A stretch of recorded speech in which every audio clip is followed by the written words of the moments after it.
so this is interesting, and not in a good way, in a way. Oh, it's working now. So, oh dear, let's get that back on. Right, I had some problems with the the Zener voltage. Basically, you need a significant current going through it, right, before you actually get stability, and it's like 20 milliamps, right? And I kind of don't want to sacrifice that much. I mean, it's only milliamps, but I don't want to sacrifice that much because it tends to heat things up, even a low current like that. I want it in the single milliamp or microamps range if I can get it, because then it becomes totally insignificant, right? So what I've done instead, I have 5.1 Zeners. So instead, what I've done is I swapped it for, and I did some research and I found out that blue LEDs actually have a higher junction voltage than red ones. So I put a couple of blues in there and a red. Now, unfortunately, you don't get the same stability as a Zener. Yes, it pointed that out to me, and yes, okay, fine. Right.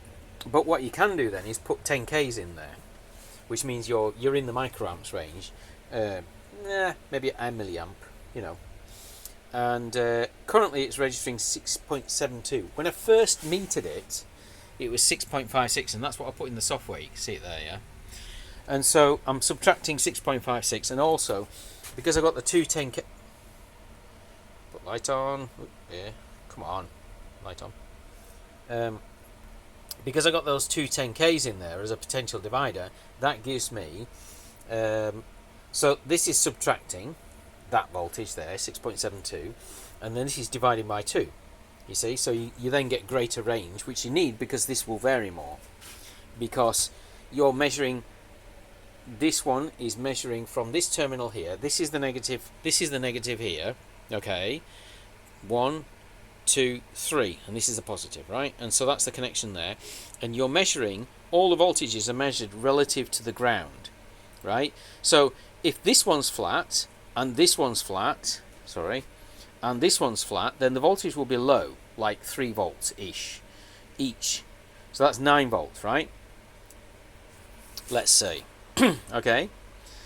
If they're all full, which is 4.2 volts, right, then you have 4.2, 8.4, what is that? 4.2, 8.4, 12.6. Okay, 12.6 volts. So it varies between 9 volts and 12.6. Is that right? Have I got that right? Which actually is probably okay. I mean, it's got to be a 5 volt range. I'm aiming for a 5 volt range, right? 9 to 12.6 is 3.6 volts, which is within. So I actually don't need a potential divider. I can just measure it. Okay.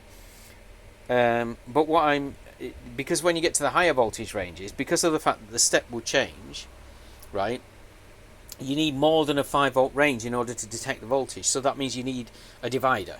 Okay, so right now it's not necessary, okay, but we're putting it in anyway. What's going on in the software? Let me just turn the light off, so not glare. So in the software, basically what we're doing is we're measuring this one here. Oh, the other thing, of course, is this is the Mega, and the reason why I've taken the Mega out is because I actually want to use this in the car, which has 13 cells, right? Whereas here we're just doing a test with 3 cells, so we don't need many ADCs. The 6 that the Arduino Uno has is fine, and the software is the same, and it works the same, 5 volts, and it has similar, you know, it's microamps it takes and stuff like that. So that's where I took this one out, because I'm going to put this in the car, and this one is just for my experiment here. Okay, so here we go. So I'm actually doing 3 sensors now. Not what about 16 for? 3. So I'm going to set these ones out. I forgot about taking them out. It's only 6. Right, and then we've got the one we're reading directly. Yeah, that's this one, right? So that first cell, okay, we're just reading the voltage directly because it's never going to be over 4.2 volts, so that's fine. It's within 5 volts, so we read it directly. So that one there, okay. The next one is this one plus this one, right? So varying between, say, 6 volts and 4.2, that's 8.4. Okay, 6 to 8.4, which is 2.4 volts, right? So we don't need a divider. Got a couple of red LEDs there. I'll have to recheck the voltage, but they're in there. And and a single 10k load, and we're measuring it on the side of the diodes. So I've got a 10k load there to provide current through the diodes. Okay, because there's not enough going in the Arduino itself. Okay, now because we don't have a potential divider there, we're not pulling any current through it. So that's a single diode just to load it. It's not actually part of the calculation circuit, as if it were it's a primitive analog computer essentially, isn't it? So it's not part of it, right? And so this is the one we're reading here, which is current saying this is 3.7 volts on the ADC. Yeah, but because of the calculation, we're adding 3.9 volts to get the terminal voltage, so it's 7.6. Okay, so it's saying that voltage at that terminal is 7.6 volts. So if you want to get the voltage of this cell in the middle, then you'd have to subtract this voltage, which is the first one, from this voltage, and it will give you the voltage across the cell. Okay, and then obviously we've got this one. So this one is the same. We have originally, obviously it's wrong, but we've got 6.72 now, right? It was only 665, right? So we've got that. So that's the subtraction, which is correct change, obviously. And then we've got this potential divider to drop it, and they're both equal, so it's a 2 to 1. So we're dividing it by 2. So we have to put that calculation in here, add the voltage across the diodes, which obviously is wrong, but that's fine. And then we've got the voltage that's coming in, and we're multiplying it by 2 because we're measuring it there on the junction between the PDs. So the voltage here is going to be added to it. It's going to be double. Yeah, resistors, yeah, and those resistors will probably be quite stable as a potential divider, because if they're going to heat up, they'll both heat up together, so they provide the same factor. Right, so we're adding here to compensate for the fact that we subtracted it with the circuit, and then we're doubling the voltage here because we've got a potential divider circuit which is halving it. Okay, and so that's now giving us what we're saying is 10.3. So the actual voltage on the power pack is 10.7. So it's obviously out, and part of the reason why it's out is because that's out. 6.65, and it's now 6.72, which is less than a volt actually. It might actually, so 6.65, I mean less than a tenth of a volt. Okay, so it's not too bad. We've got 10.3, it's quite possible that's reading wrongly, right? But what I will be able to see is the voltage rise. Yeah, because I started this software before I actually put the power on. And so now, and it was on 9 volts something, and now it's on 10 point something. So this is not far out, and it looks reasonably stable as well, look. Yeah. So this is what I'm trying to aim for, basically. So I've got three cells being metered. Yeah, I added that one in.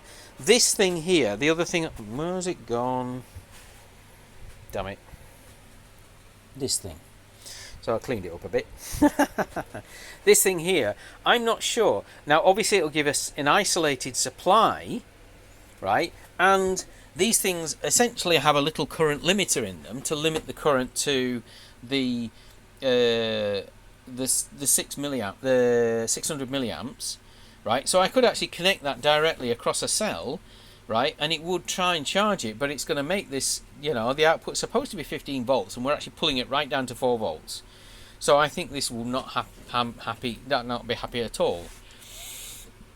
I can put something on the other side of that, because the actual charge voltage is a specific voltage, right? I mean, you wouldn't go beyond the max of the cell, but I would be putting 4 volts on that, right? So the charge voltage, what I can do is put on the other side of that, that's a 15 volt output. What I can do is put a buck converter on that, right, to take it down to 4 volts. And I think I have those as well. A little buck converter circuit, right?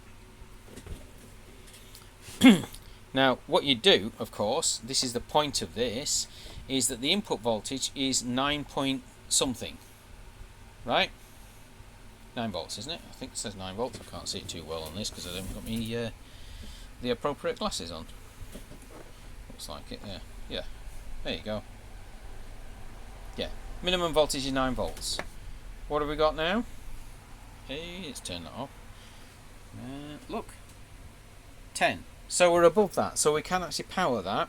And if I put a buck converter circuit on the other side of that, then that means that we will get, essentially we'll get, well, I'd just calibrate it to 4 volts. So we'd get 4 volts as a charging voltage on the other side. So all we need to do is connect that, right, across the battery itself, right, to provide the power on this side. And then on this side, with the buck converter, you just need to direct it to the specific cell that you want to charge. And that would then transfer. And apparently this is actually a known method. It's actually a good method to do it. It's called battery to cell. And so you're charging from the battery to a single cell. You can do it the other way around as well.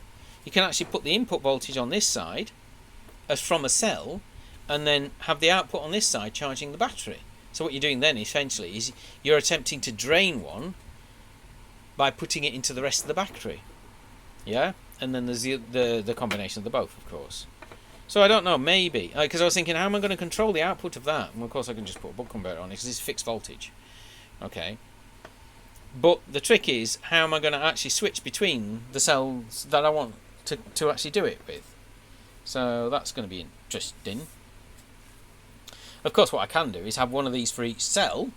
And then you just turn it on this side, you know, but that would be expensive, and I'm trying to avoid expensive, but hey, you know, let's see.